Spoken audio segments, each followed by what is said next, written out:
30-iyun O'zbekiston yoshlari kuni munosabati bilan yurtimiz bo'ylab keng miqyosda yangi O'zbekiston yoshlari birlashaylik shiori ostidagi tadbirlar yoshlarni bir maqsad sari birlashtirmoqda. navbatdagi manzil esa Assalomu alaykum Jizzax! Eng qaynoq jarayonlarni biz bilan birga kuzatib boring. Izlanish va intilishdan aslo to'xtamang. Baxt va omad doimo sizlarga yor bo'lsin.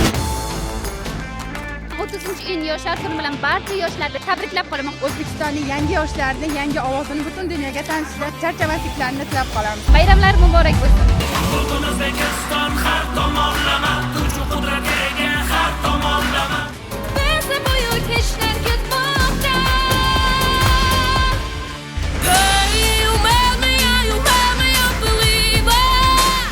Yangi g'oyalarni doim olg'a suraylik. Pariz odim go'zal malagi, orzuyimdek kopqoq tilagi. Shalolam la la la la la. Buyuk kelajakka